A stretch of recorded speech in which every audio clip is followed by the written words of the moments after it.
Welcome to Tidbit Talkin. Have some ideas about a fictional thing, each one featuring different levels of seriousness. Spoilers, here we go. Premier thieves can't steal because the amnesia has prevented them from remembering that stealthily getting close to people and monsters is a possibility. Various tutorial wizards are present because those in the know regarding time loop hoopla are aware the Warriors of Light might be extra forgetful upon arrival. These guards, stationed at each entrance, must have been instructed to check out anybody who wandered into town to see if they're either the aforementioned prophesized absent-minded heroes or associates of that princess-swiping former top knight Garland. Monks started equipped with a combat efficiency-reducing staff because they like to challenge themselves under such conditions as a training exercise. The magical charge system is these characters treading carefully about taxing their currently weakened planet. Can't risk straining the mostly drained elemental crystals and all that. So many doors got locked with that mystic key because there was fear those bright battlers would wind up like a certain former champion who enjoys knocking folks down. Cornelius King must have figured his beloved Warriors of Light would have convinced someone in the northern part of this continent to fix that bridge if they showed up there. Dude didn't want to repair it himself before seeing them because he feared Garland fleeing further with his precious daughter in tow.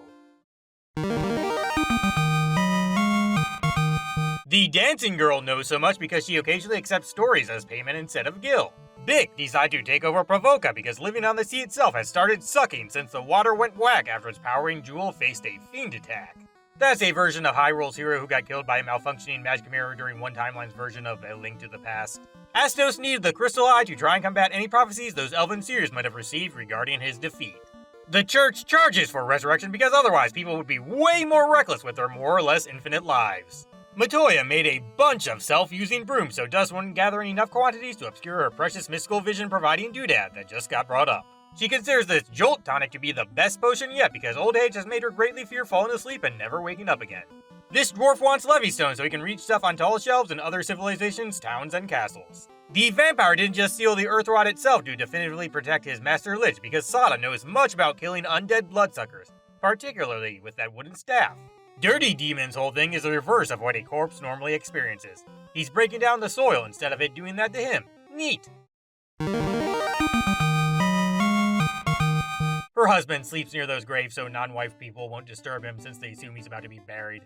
Given the level of technology they had, those crafty Lufinians likely used this place as a regular storage facility in ancient times, and the refrigeration parts have just gone haywire over several centuries. These dragon zombies couldn't grab that rat's tail because their claws would rot away trying to open the chest. Bahamut stays close to his valor-proving token because he might have to eliminate unworthy people who gather it either as a fluke or with really good cheating. Trap treasures always say monsters plural even when there's only one fought upon opening time because the rest scatter and become new random encounters. Exit teleporters are normally two-way when the crystals work fine, so people like that Sage Circle can check on them occasionally and make sure no ne'er-do-wells are attempting to approach them or whatever. This caravan merchant usually just sells folks overpriced bottled water but grants you access to the good stuff for giving him so much profit by buying that ferry he captured. Oxyale was formerly used for going up to space as well. That one mermaid begging for your help topside in fact did turn into sea foam and vanish forever like the others warned. They gain legs up there quickly now on account of the aquatic jewel's strength dampened state. Famed photon fighters can all learn things extremely fast because Chosen One brains are just as supercharged as the rest of their bodies.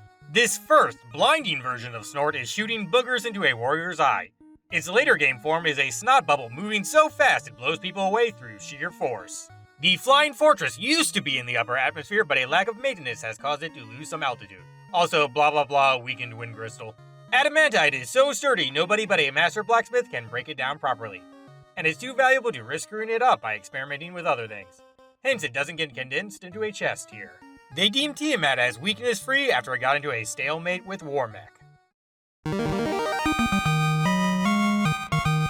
Each former future fallen fiend has only 4 gil because they gave all the rest to present Garland to fund his royalty-defying crusade.